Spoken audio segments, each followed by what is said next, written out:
2019년 EU 집행위원회는 2050년 탄소 중립 달성을 목표로 환경, 경제 등 각 분야의 운영 방향을 제시하는 EU 그린딜을 발표했습니다.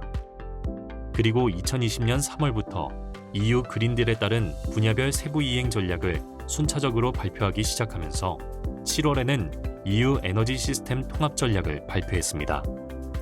EU 에너지 시스템 통합 전략은 비용 대비 효과적인 탄소 중립을 달성하기 위해서 에너지원과 각 부문이 개별적인 계획과 인프라 하에서 운영되던 기존 방식에서 벗어나 모두 연결된 종합계획에 따라 운영되는 시스템으로의 전환을 추구하고 있습니다.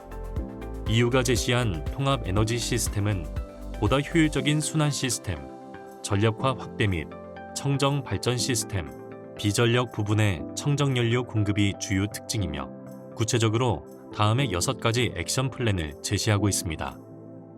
첫 번째 액션 플랜은 에너지 효율 우선 원칙 중심의 순환적 에너지 시스템을 구축하는 것입니다. 두 번째는 재생에너지 발전에 기반해 에너지 수요 부문의 전력화를 가속화시키는 것이며 세 번째 액션 플랜은 탈탄소가 어려운 부문에 재생 가능한 저탄소 연료를 보급하는 것입니다. 네 번째는 탈탄소와 분산 자원에 적합한 에너지 시장을 구축하는 것입니다. 다섯 번째는 에너지 인프라를 통합하는 것이며 마지막 6번째 액션 플랜은 에너지 시스템 디지털화와 혁신 프레임워크를 구축하는 것입니다. 2020년 5월 EU 집행위는 코로나19로 인한 경기 침체에 대응코자 유럽 회복 계획을 발표했으며 계획의 주요 정책 수단인 EU 그린딜은 그린딜 이니셔티브를 통해 구체적 사업 계획을 제시했습니다. 그린딜 이니셔티브에 포함된 리노베이션 웨이브는 건물 부문 에너지 효율을 개선하고 에너지 빈곤 가구와 지역 등을 위해 에너지 가격의 적정성을 향상시키는 것을 목적으로 하고 있습니다.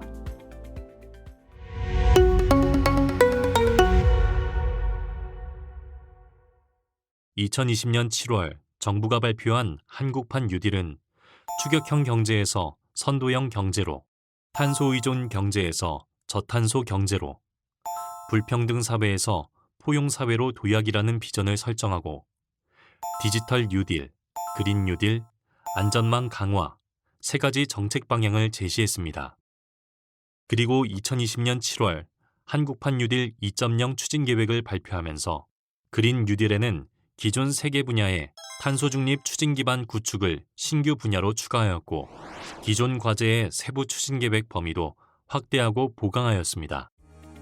한국판 그린 뉴딜 중에서 에너지 부문의 세부 과제를 살펴보면 저탄소 분산형 에너지 확산 분야의 3개 과제와 도시, 공간, 생활 인프라 녹색 전환 분야의 국민 생활과 밀접한 공공시설 제로 에너지화 과제를 주목해서 볼 수 있습니다.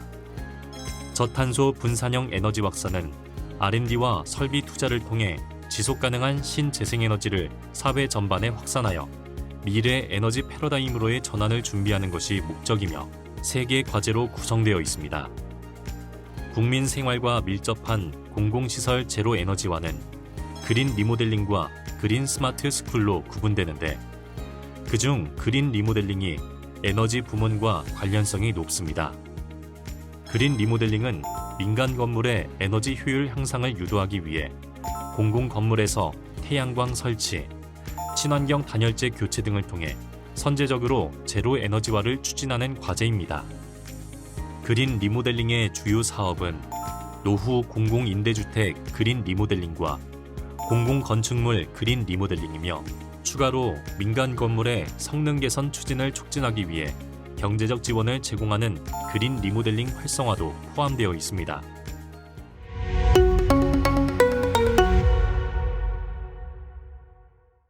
EU 에너지 시스템 통합 전략과 한국판 그린 뉴딜을 비교해보면 EU는 첫 번째 액션 플랜으로 에너지 효율 우선 원칙 중심의 순환적 에너지 시스템 구축을 제시한 반면 한국판 그린 뉴딜은 에너지 수요 관리 핵심 기술 개발 사업을 추진하고 있지만 에너지 효율 산업 활성화 방안에 대한 고려는 미흡한 점이 있습니다. EU의 두 번째 액션 플랜은 재생에너지 발전에 기반한 에너지 수요 부문의 전력화 가속입니다. 한국판 그린 뉴딜도 재생에너지의 보급을 중요하게 다루고 있지만 상대적으로 수요 부문별로 전략화를 지원하기 위한 사업이 부족합니다. EU의 세 번째 액션 플랜은 탈탄소가 어려운 부문에 대한 재생 가능 저탄소 연료 보급입니다. 한국판 그린 뉴딜도 차량 선박의 친환경 전환, 산업 부문 업종별 특화 감축 기술에 대한 개발 지원을 포함하나 항공 부문 연료 전환에 대해서는 고려가 미흡합니다. EU의 네 번째 액션 플랜은 탈탄소와 분산 자원에 적합한 에너지 시장을 구축하는 것이지만 한국판 그린 뉴딜은 에너지 시장과 관련된 제도 개편은 다루지 않고 있습니다. EU의 다섯 번째 액션 플랜은 에너지 인프라 통합이나 한국판 그린 뉴딜은 아직 에너지원 간 통합에 대한 고려가 미흡합니다. EU의 여섯 번째 액션 플랜은 에너지 시스템 디지털화 및 혁신 프레임워크를 구축하는 것으로 한국판 그린 뉴딜도 디지털 기술과 재생에너지 발전 간의 결합을 위한 기술 개발 사업은 진행하지만 에너지 캐리어 간 연계는 다루지 않고 있습니다. 따라서 한국판 그린 뉴딜은 한국형 미래 에너지 시스템에 대한 비전을 먼저 설정하고 비전 달성을 위한 추진 과제와 장애 요인 극복 방안을 제시할 필요가 있습니다. 그리고 에너지 변환을 기반으로 한 에너지원 및 부문 간 연계 방안을 강화해야 합니다. 전력화가 쉽지 않은 부문에 수소 및 재생 가능한 저탄소 연료의 활용 범위 확대 방안을 고려해야 하며 온실가스 관련 비용을 각 에너지원의 가격에 적절히 반영시키기 위한 제도적 개편을 추진해야 합니다. 또한 사업 수행의 장애 요인을 확인하고 해결하기 위해 세부 사업별 상세 내용, 진행 상황, 실적 등을 투명하게 공개하고 주기적으로 사업 실적을 점검해야 합니다.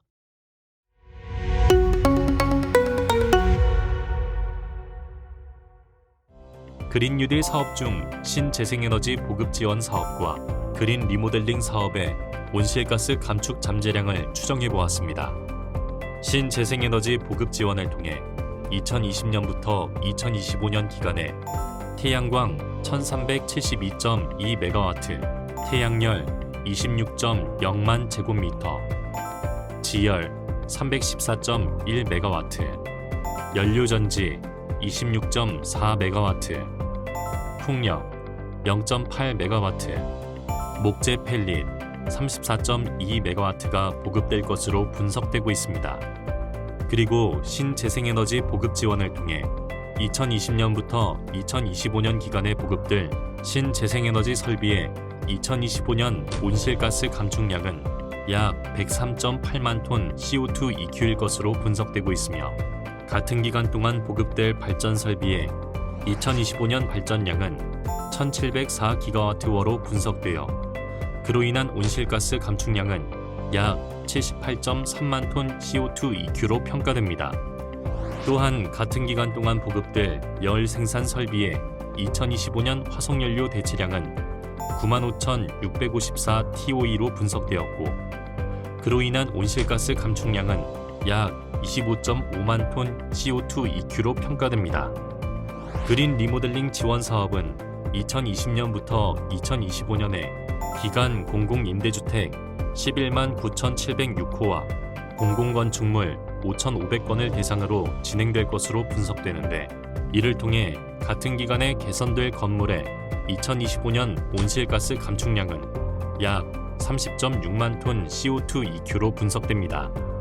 또한 노후 공공임대주택 그린 리모델링으로 인한 2025년 온실가스 감축량은 약 16.8만 톤 CO2 EQ, 공공건축물 그린 리모델링으로 인한 2025년 온실가스 감축량은 약 13.8만 톤 CO2 EQ로 평가됩니다. 2021년 10월 국무회의에서 상향하는 것으로 심의 의결된 2030년 국가 온실가스 감축 목표의 관점에서 본 연구에서 분석된 신재생에너지 보급 지원과 그린 리모델링의 온실가스 감축 잠재량을 평가했습니다. 신재생에너지 보급 지원을 통해 보급된 발전 설비의 2025년 온실가스 감축량은 약 78.3만 톤 CO2 EQ로 NDC 상향안에 따른 2025년 전환 부문 감축량 7,810만 톤 CO2 EQ의 약 1.0%에 불과합니다. 이는 동사업의 대상이 발전 사업자가 아닌 자가 사용자이기 때문이며 전화 부문 온실가스를 대폭 감축하기 위해서는 대규모 발전소의 온실가스 감축이 필수적이라는 것을 시사합니다. 신재생에너지 보급 지원으로 보급된 열 생산 설비와 노후 공공임대주택 및 공공건축물 그린 리모델링을 통한 2025년 온실가스 감축량은 약 35.1만 톤 CO2 EQ로 NDC 상향안에 따른 2025년 건물 부문 감축량 1,080만 톤 CO2 EQ의 3.3% 수준입니다. 노후 공공임대주택 그린 리모델링은 취약계층의 주거 환경 개선을 통해 삶의 질을 높인다는 측면에서 온실가스 감축에 대한 기여와 상관없이 큰 의미를 가지는 사업입니다. 재생에너지 자가발전과 소비 확대를 위해서는 재생에너지 발전 설비 투자로 인한 편익이 투자자에게 귀속되도록 제도 보완이 필요합니다. 그리고 재생에너지 자가발전에 대한 추가 편익 제공을 위해 소비된 재생에너지 자가발전량의 신재생에너지 생산 인증서 REP를 발행해주거나 송배전 요금 제도를 도입하는 방안의 고려도 필요합니다. 또한 민간 부문의 그린 리모델링 확대를 위해 에너지 효율 향상 의무화 제도와 그린 리모델링을 연계해 건물 소유자에게 그린 리모델링에 따른 편익이 귀속되도록 제도 보완이 필요합니다.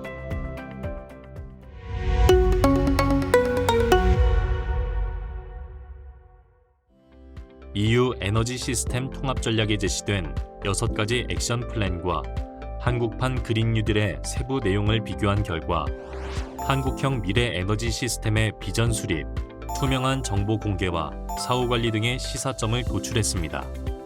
신재생에너지 보급 지원 사업과 그린 리모델링 사업의 온실가스 감축 잠재량을 분석한 결과는 지금 보시는 표와 같습니다. 따라서 전환 부문과 건물 부문 감축 목표에 대한 기여도가 높지 않아서 개선 방안 마련이 필요합니다. 재생에너지 자가발전 소비에 추가 인센티브를 제공하기 위해 건물 소유자 또는 설비 투자자에게 신재생에너지 생산 인증서를 발급해주는 방안과 송배전 요금제의 도입을 고려할 필요가 있습니다. 그리고 그린 리모델링 확대를 위해 그린 리모델링 사업을 에너지 효율 향상 의무화 제도와 연계시키는 방안도 고려해 볼 수 있습니다. 탄소 중립 달성을 위해서는 에너지 시스템의 전환이 필수적이며 많은 투자가 필요한데 그린 뉴딜이 이러한 측면에서 탄소 중립 달성에 기여할 수 있습니다. 마지막으로 정책 당국, 이해관계자, 전문가, 일반 시민과의 적극적인 소통을 통해 지속적으로 사업 이행을 점검하고 보완하는 것이 필요합니다.